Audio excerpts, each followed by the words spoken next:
আমি জাস্ট আপনাদেরকে 10টা নসিহা করব, জাস্ট পয়েন্ট বাই পয়েন্ট। আমি ফজরের পরে এটা বসে লিখেছিলাম। আপনারা এই 10টা কাজ কখনো ছাড়বেন না। আমাকে ওয়াদা করেন, এই 10টা কাজ আপনারা বাচ্চাদের ফিউচারের স্বার্থে কখনো ছাড়বেন না ইনশাআল্লাহ। তো আমার 10টা নসিহত হচ্ছে, এক, যে আমাদের বাচ্চাদেরকে ওদের লক্ষ্যটাকে স্থির করাবেন, ওদের জীবনের লক্ষ্যটাকে। 1 নাম্বার জান্নাত, এবং আমাদের বরেণ্য যে মানে সিংহ পুরুষরা আছেন উম্মার, ওদেরকে চিনাই দিবেন, ওদের মতো ওদেরকে হতে বলবেন। তোমাকে হামজার মতো হতে হবে, তোমাকে খালিদের মতো হতে হবে, তোমাকে ওমর ইবনে খাত্তাবের মতো হতে হবে, তোমাকে আলী ইবনে আবি তালেবের মতো হতে হবে, তোমাকে মারিয়াম আলাইহিস সালামের মতো হতে হবে, তোমাকে আয়েশার মতো হতে হবে। এই চেতনাগুলো ছোটবেলা থেকে ওর মধ্যে ইনস্টল করেন। ও সামনে একটা রোল মডেল দেখবে যে আমাকে এরকম হতে হবে। এইসব ক্যাটরিনা সব ফেলান, এগুলা পরিমণি সব ফেলান, এগুলো বাদ দেন। যা চলতেছে যে সাকিব টাকিব সব বন্ধ করেন। এইসবে কোনো ফিউচার নাই। এসব ফিউচার হয়তো দুনিয়াতে কিছু দিতে পারে, কিন্তু পরকালে আল্লাহ পাকের আযাব গজব থেকে বাঁচার কোনো অপশন নাই। 2 নাম্বার, সন্তানকে নিজের মনে করবেন না। সন্তানকে মনে করবেন এটা আল্লাহর আমানত আপনার কাছে। এই আমার ছেলে, এটা আমার ছেলে না, এই ছেলেটা আল্লাহ পাক আমাকে দিয়েছেন। বিশ্বাস করেন, আমরা তো ওকে নেওয়ার জন্য চেষ্টাও করি নাই। এমন হয়নি আপনাদের সময়? সন্তান না চেষ্টা করতো সন্তান আসে নাই? কোনো ক্ষেত্রে এমন হয়েছে সন্তান নষ্ট করার মানুষ চেষ্টা করছে, তাও সন্তান আল্লাহ দিয়েছেন। সন্তান আমার না, সন্তান আল্লাহর দেওয়া, আমার কাছে আমানত। একে যদি আমি সুসন্তান রূপে মানুষ না করি, আগামী দিনে ওমর না বানাই, তাহলে আল্লাহ আমাকে ধরবেন। That's all. 1 নাম্বার, সন্তানকে ওর গন্তব্য চেনাবেন, ওকে আমাদের সিংহ পুরুষদেরকে পরিচয় করাই দিবেন, ওর মতো তাদের মতো হতে বলবেন। এবং সন্তানকে আপনি নিজের মনে করবেন না, সন্তানকে মনে করবেন আল্লাহর দেওয়া জাস্ট একটা আমানত। 3 নাম্বার, সর্বোচ্চ সেরা কারিকুলাম যারা দিচ্ছে ওই রকম প্রতিষ্ঠানে আপনি ওকে পড়াবেন। এরকম প্রতিষ্ঠান যদি সরকার দেয় তাহলে সরকারি প্রতিষ্ঠানে পড়াবেন, আমার কোনো সমস্যা নেই। যদি না দেয় তাহলে বেসরকারি, আর যদি বেসরকারিও না থাকে তাহলে আমরা গড়ে তুলবো ইনশাআল্লাহ তাআলা। 3 নাম্বার হচ্ছে এটা, 3 নাম্বার। 4 নাম্বার, আল্লাহর ওয়াস্তে, এটা আমি প্রথমে বলতে চাইছিলাম, আল্লাহর ওয়াস্তে ডিভাইসের এডিকশন থেকে বাচ্চাদেরকে বাঁচান। ডিভাইসের এডিকশন এত মারাত্মক যে আমি নিজে এখন কোরআনের আয়াত ভুলে যাচ্ছি দিন দিন। এই ডিভাইস আমার হাতে যেটা আছে, এটা একটা পয়জন, এটা একটা হিপনোটাইজ করার যন্ত্র মানুষকে। এই মোবাইলের এডিকশন থেকে বাচ্চাদেরকে বাঁচাবেন আল্লাহর ওয়াস্তে। যদি আপনি বাচ্চাকে হাফেজ বানাতে চান, আলেম বানাতে চান, কারি বানাতে চান, মুহাদ্দিসা বানাতে চান, এটা হাতে থাকলে আপনি পারবেন না। এটাতে এডিক্টেড হয়ে গেলে আপনি কোনোভাবেই বাচ্চাকে মেমোরি ধরে রাখতে পারবেন না। বহু হাফেজে কোরআন ভুলে গেছে দিন দিন এটার কারণে। এটার মধ্যে অ্যাডাল্ট্রি অনেক কিছু আছে, ওরা এগুলো বোঝে, ওরা এগুলো এখন বোঝে, কিন্তু ওরা ছোট নাই এখন। এগুলো একটা কার্টুন দেখতে গিয়ে ওরা 10টা দেখে ফেলবে, আজে বাজে জিনিস দেখে ফেলবে। এটার মানে ব্যবহারটাকে নিয়ন্ত্রণ করেন, ডিভাইস এডিকশনটা বন্ধ করেন। আল্লাহ পাক তৌফিক দান করেন, আমিন। 5 নাম্বার হচ্ছে ম্যানুফ্যাকচার্ড কোনো খাবার বাচ্চাদেরকে খাওয়াবেন না। ফিজিক্যালি ওদেরকে ফিট রাখার চেষ্টা করবেন। ম্যানুফ্যাকচার্ড খাবার মানে একটু আগে দেখলাম যে বাইরের খাবারগুলো এটা খাচ্ছে, চিপস টিপস ইত্যাদি, এগুলা ওর হজম শক্তি নষ্ট করবে, ফিজিক্যাল স্ট্রেংথ নষ্ট করবে, ওর মেমোরি শার্প হতে দিবে না। ওকে ভিতর থেকে ওই যে একটা শব্দ একটু আগে বলেছে এক ভাই, যে ব্রয়লার মুরগি বানাই দিবে, আসলেই তাই বানাই দিবে। আমরা ঢাকা শহরে যখন থাকি, ছেলেপেলেদের 15 বছরের ছেলের ভুঁড়ি দেখলে আমাদের মনে হয় যে কি একটা অবস্থা। ফাস্টফুড, পিৎজা, বার্গার, কফি, এইগুলাই ওদের জীবন। তো এইরকম হইলে এই ছেলেপেলেগুলো না ফিজিক্যালি স্ট্রং থাকতে পারবে না মেন্টালি। আর মনে রাখবেন, কোরআনে আল্লাহর কিতাবের মধ্যে আল্লাহ পাক নেতৃত্ব দেওয়ার 2টা গুণাবলী বলেছেন। কয়টা বলেন? মাত্র 2টা। নেতৃত্ব দেওয়ার জন্য ওই রকম জায়গায় যেতে হলে 2টা গুণাবলী এনশিওর করতে হয়। একটা হচ্ছে ফিজিক্যাল স্ট্রেংথ, একটা হচ্ছে ইলমের স্ট্রেংথ। বাসতাতাম ফিল জিসমি ওয়াল ইলম আও বাসতাতাম ফিল ইলমি ওয়াল জিসম, মানে জ্ঞানে এবং দৈহিক শক্তিতে বলীয়ান হওয়া। ছোটবেলা থেকে খাবারে যদি আপনারা সচেতন না হন, এই বাচ্চারা বড় হয়ে দেখবেন যে 15, 20, 30 বছরেই ভেঙে পড়ে গেছে। আমরা এটা চাই না। বিশুদ্ধ খাবার এবং ম্যানুফ্যাকচার্ড খাবার ত্যাগ করা, বাইরের খাবার বন্ধ, এবং যে রুট লেভেল থেকে ভালো খাবার এনে ওদেরকে খাওয়াবেন। পরিষ্কার পরিচ্ছন্নতাকে সর্বোচ্চ গুরুত্ব দিবেন, নিট অ্যান্ড ক্লিন থাকবে আর কি। আমার সাথে আমার পরিবারের যে মাঝে মাঝে যে একটু মিষ্টি ঝগড়া হয়, আমার একটা জিনিস নিয়ে ঝগড়া হয়, যে বাচ্চারা পরিষ্কার না কেন, চকচকা না কেন, একদম সবসময় চকচকা থাকবে। না হলে এই যে হাত দিয়ে এটা ধরতেছে, পেটে মুখে হাত দিবে, পেটটা নষ্ট হয়ে যাবে। বাচ্চাদের হাইজেনিক পরিবেশ দিতে হবে, আল্লাহ পাক তৌফিক দান করেন। এটা হলো 5। 6 নাম্বার হচ্ছে নিয়মিত ওদেরকে খেলতে দিবেন। এটা আমি নিজে লিখেছি, কারণ ছোটবেলায় আমরা অনেক খেলাধুলা করেছি। আমি একটু বুঝাই জাস্ট 1 মিনিটে। যত বেশি খেলবে তত সোয়েট হবে, মানে ঘামবে। যত ঘামবে তত ক্লান্ত হবে, যত ক্লান্ত হবে ঘামবে তত কোলেস্টেরল কমে যাবে, ব্লাড সার্কুলেশনটা খুব ভালো হবে। তারপরে যত খেলবে ও টায়ার্ড হবে, তখন ও খাবে বেশি, মানে ভালো জিনিস খাবে বেশি, রুচি বাড়বে। যত ভালো খাবে ঘুম তত ক্লিয়ার হবে, ঘুম যত ক্লিয়ার হবে ওর ব্রেন তত শার্প হবে, ব্রেন যত শার্প হবে ও অল্প সময়ে যা পড়তে পারবে, যা মুখস্থ করতে পারবে, এটা 10 ঘন্টায় আপনি পারবেন না। বিশ্বাস করেন, আমি আমার স্টুডেন্ট লাইফে কোনোদিনও মনে হয় 2 থেকে 3 ঘন্টার বেশি পড়ি নাই, কোনোদিনও না, কোনো পরীক্ষার আগেও না, এসএসসি, এইচএসসি, ইন্টার, মাস্টার্স, কোনো পরীক্ষার আগেও না। আমার তো মনে আছে যে আমি ওই ইন্টারমিডিয়েট পরীক্ষার আগে আমরা ভিডিও গেম খেলতে গেছিলাম মোস্তফা, মনে আছে আপনাদের? মনে নেই। ওই যে কাচারি বাজারে, এই যে কাচারি বাজারে আগে এখানে একটা গেমিং জোন ছিল, আপনাদের অনেকে মনে আছে যারা আমার এজের আছেন, মনে নেই আপনাদের? হ্যাঁ ভাই, জানেন তো, বাক্সের মধ্যে থাকতো, হ্যান্ডেল থাকতো। কালকে পরীক্ষা বলছে, পরীক্ষা দূর, কিসের পরীক্ষা, আমার ইংরেজি আগে পড়া আছে, আমার পড়া লাগবে না, এত কনফিডেন্স, বিকজ 1 ঘন্টা পড়ছি, আমার হয়ে গেছে। এই হলো অবস্থা, মানে বাচ্চাকে খেলতে দিতে হবে, খেলতে দিলে ওর ব্রেন ডেভেলপমেন্টে অনেক কাজে দিবে, ক্ষুধা বাড়বে, ঘুম ভালো হবে, ইনশাআল্লাহ তাআলা ওরা পড়া দ্রুত মনে রাখতে পারবে ইনশাআল্লাহ তাআলা। 7 নাম্বার হচ্ছে ভাই, এটা আমাদের ভাই বোনদের জন্য, পারিবারিক বন্ধনটা ভালো রাখেন। যে পরিবারে হাজব্যান্ড ওয়াইফের বন্ধন ভালো না, ওই পরিবারে ভালো সন্তান গড়ে উঠবে না। ওরা অনেক কিন্তু দেখবেন যে মানে মেন্টালি অনেক ডিপ্রেসড হয়ে যাবে। পারিবারিক বন্ডিংটা খুব ইম্পর্টেন্ট, এই জন্য আমরা দোয়া করি আল্লাহ পাক যেন সবার মধ্যে পারিবারিক বন্ডিংটা ভালো রাখেন এবং পারিবারিক কলহ থেকে আল্লাহ পাক আপনাদেরকে হেফাজত করেন, আমিন। আর অ্যাটলিস্ট বাচ্চাদের সামনে এগুলো করবেন না, যদি ঝগড়া হয় বা কথা কাটাকাটি হয়, অ্যাটলিস্ট বাচ্চাদের সামনে করবেন না। এগুলো বাচ্চাদের শিশু মনে অনেক প্রভাব ফেলে। আপনার উমর রাদিয়াল্লাহু আনহুর ঘটনা জানেন তো? উনি এত কঠোর কেন জানেন? আপনারা যে বলেন উনি কঠোর মানুষ ছিলেন, কেন জানেন? উনার বাবা তাকে ছোটবেলায় কঠিন শাসন করতেন, কঠিন শাসন। ঠিক আমি এরকম একটা পরিবেশে বড় হয়েছি। যারা খুব কঠিন শাসনে বড় হয় তারা হয় দুরকম হবে, হয় তারা নষ্ট হয়ে যাবে, অথবা তারা উম্মাকে নেতৃত্ব দিবে। দুটার একটা, হয় তারা খুব মানে মেন্টালি খুব ডিপ্রেসড হয়ে যাবে, অথবা দেখা যাবে যে তারা কঠোরতার কারণে ওরা দেখবেন ইনশাআল্লাহ ইসলামকে নেতৃত্ব দিচ্ছে বা আল্লাহর বিধানের উপর কঠোর হয়ে গেছে। তো আপনারা পরিবারের মধ্যে একটা হৃদ্যতার বন্ধন রাখবেন, যাতে করে পারিবারিক বন্ধন ঠিক থাকে। বাচ্চাদের সামনে অ্যাটলিস্ট কোনো রকম কোলাহল বা ঝগড়াঝাটি বা গায়ে হাত তোলা বা যে সমস্যাগুলো আমাদের সমাজে হচ্ছে, এগুলো যেন কখনো না হয়। আল্লাহ পাক যেন আপনাদের পরিবারের বন্ধনটাকে সুন্দর রাখেন, আমিন।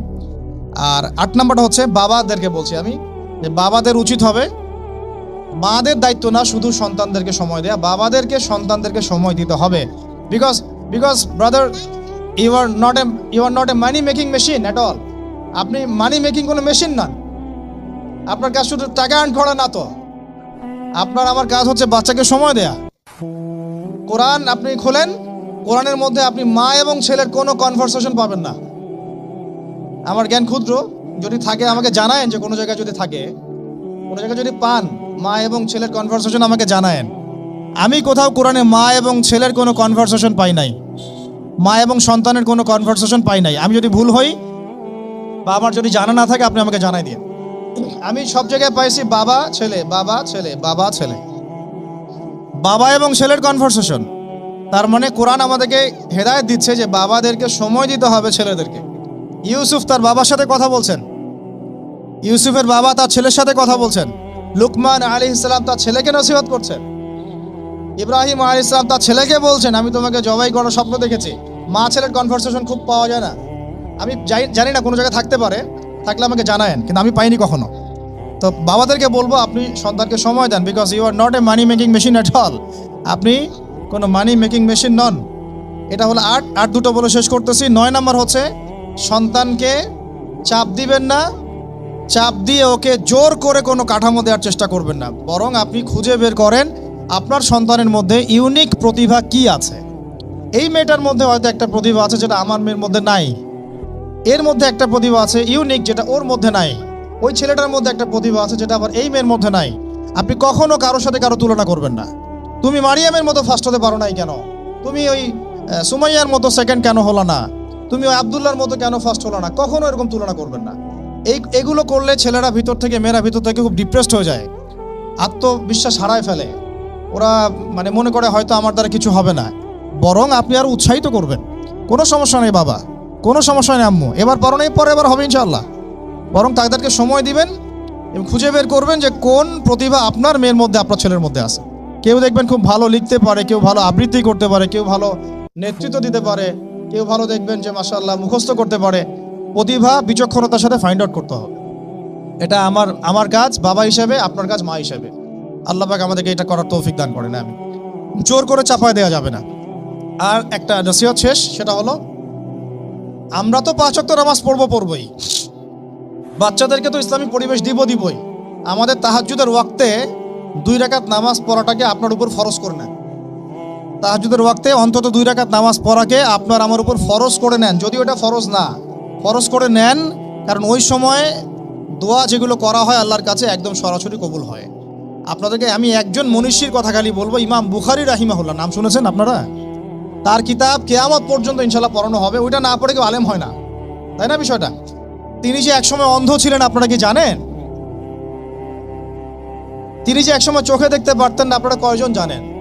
তার মা তাহাজ্জুদের ওয়াক্তে আল্লাহর কাছে কান্না করতে করতে করতে করতে, আল্লাহ আমার ছেলের চোখটা ভালো করে দাও, আল্লাহ আমার ছেলের দৃষ্টিশক্তি ফিরায় দাও, আল্লাহ আমার ছেলের দৃষ্টিশক্তি ফিরায় দাও।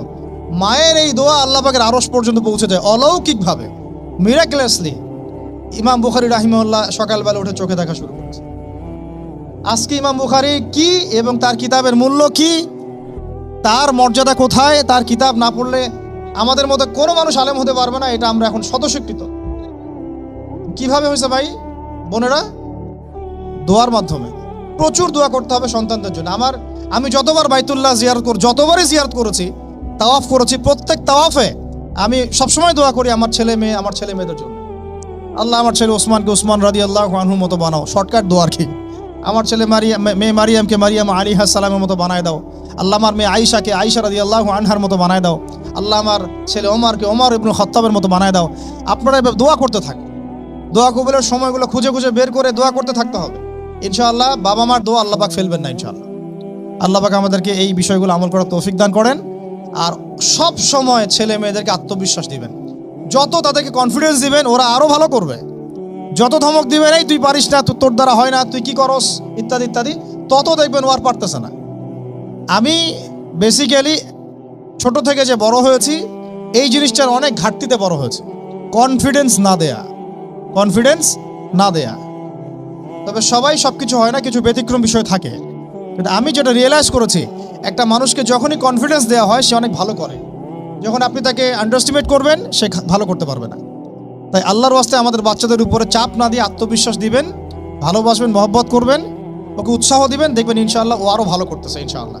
মাশাআল্লাহ তুমি তো সুন্দর লিখছো, আরেকটু ভালো করো, ভালো হয়েছে তো মাশাআল্লাহ, আরেকটু করো, সুন্দর আর্ট করছো, আরেকটু ভালো করো, মাশাআল্লাহ একবারও তো মুখস্থ করে ফেলছো, আরেকবারও পারবা ইনশাআল্লাহ। ওকে এইভাবে বুস্ট আপ করতে থাকেন ইনশাআল্লাহ তাআলা। দেখবেন এভাবে যদি একটা পরিকল্পনা মাফিক আমরা আগাই, জাস্ট 20টা বছর সবর করি যদি আমরা, আল্লাহ পাক যেন আমাদেরকে তৌফিক দান করেন, টানা 20 বছর যদি আমরা নেক হায়াতের সাথে এভাবে রাত দিন 24 ঘন্টা নিরলস দিনের কাজ করতে পারি, অ্যাটলিস্ট এডুকেশন সেক্টরে, আমাদের তো পলিটিক্যাল সেকশন নাই, ইকোনমিক সেকশন আমাদের হাতে নাই, অ্যাটলিস্ট শিক্ষা সেক্টরে যদি আমরা এভাবে কাজ করতে পারি, আগামী 20 বছরে বাংলাদেশের শিক্ষা ক্ষেত্রের হুলিয়া পরিবর্তন করে ফেলা সম্ভব ইনশাআল্লাহ। কারণ সব কিছু নতুন করে করা লাগবে না, আমরা শুধু সমন্বয় করব, পরিবেশ গড়ব এবং আমাদের জানমাল, সময়, শ্রম, জমি জমা এগুলো ওয়াকফ করবো ইনশাআল্লাহ আল্লাহর জন্য। এবং এগুলো করলে লাভ কি হবে?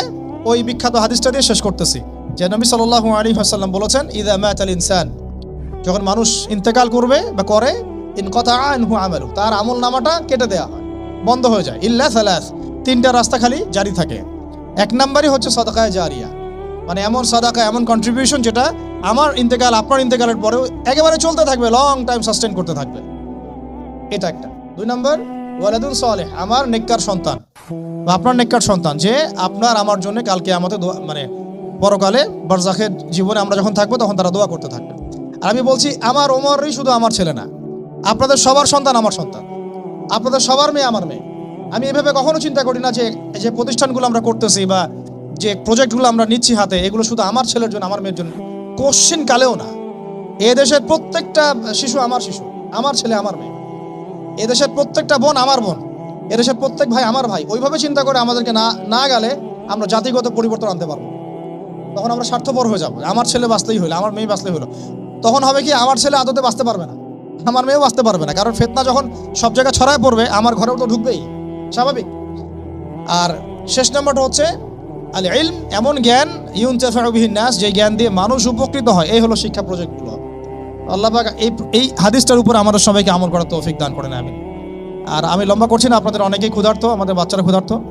আমরা দোয়া করি আল্লাহ পাক যেন আমাদের সবাইকে পবিত্র কোরআন এবং নবীর হাদিস অনুযায়ী জীবন গড়ার তৌফিক দান করেন। এক নাম্বার, সবাইকে যেন আমাদের এই শিক্ষা প্রজেক্টের সাথে আপনাদেরকে সম্পৃক্ত করেন, আমিন। আমাদের জীবনের গন্তব্যটা আমাদেরকে ফিক্স করার তৌফিক দান করেন, বাচ্চাদেরকে মানুষ করার তৌফিক দান করেন, সবাইকে হালাল খাওয়ার তৌফিক দান করেন, ধৈর্য ধরার তৌফিক দান করেন, নেক আমল আল্লাহ পাক যেন বেশি বেশি করার তৌফিক দেন এবং সুন্নাহ ভিত্তিক জীবন গড়ার তৌফিক দেন।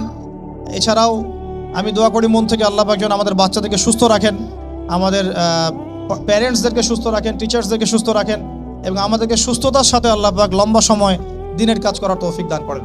এবং ভিতরে বাহিরে যত ইসলাম বিরোধী অপতৎপরতা আছে এগুলোকে আমাদেরকে সাহসিকতার সাথে ফেস করার তৌফিক দান করেন, আমিন। আর আমি সর্বশেষ আবারও বলতেছি যে এই দায়িত্বগুলো আমাদের একার না। প্রিয় দিনী ভাই এবং বোনেরা, আপনাদের সবার দায়িত্ব আগায় আসেন। আমি এভাবে আগে কখনো বলি নাই, এখন বলতেছি বিকজ আমি চাই না আমাদের কোনো প্রতিষ্ঠান কোনো মানুষের ছত্র ছায়ায় থাক। প্রত্যেকটা প্রতিষ্ঠান, প্রত্যেকটা মার্কাজ, প্রত্যেকটা ক্যাম্পাস শুধু হবে আল্লাহর জন্যে, আল্লাহর জমিতে, আল্লাহর বিল্ডিং, এটা কিয়ামত পর্যন্ত এভাবে থাকবে ইনশাআল্লাহ। এটা আমার কোনো ব্যক্তি মালিকানায় না। আল্লাহর জন্য ওয়াকফ করার আমাদের জায়গা দরকার, কনস্ট্রাকশন দরকার, ফাইন্যান্স দরকার। ইনশাআল্লাহ তাআলা আল্লাহ পাক আমাদেরকে যে নিয়ামতগুলো দিয়েছেন এগুলো যদি আমরা সবার সামনে মানে সুষ্ঠুভাবে উপস্থাপন করতে পারি, আমি আশা করি সারা দেশ বিদেশের অনেক মানুষ আগে আসবে ইনশাআল্লাহ তাআলা। আল্লাহ পাক আমাদেরকে প্রত্যেকটা বিভাগীয় শহরে এরকম প্লে থেকে নিয়ে মাস্টার্স পর্যন্ত, দ্যাট মিনস নুরানি থেকে নিয়ে ইফতা পর্যন্ত এইরকম একটা ক্লাসিক্যাল প্রতিষ্ঠানগুলো, মার্কাজগুলো গড়ে তোলা তৌফিক দান করেন, আমিন।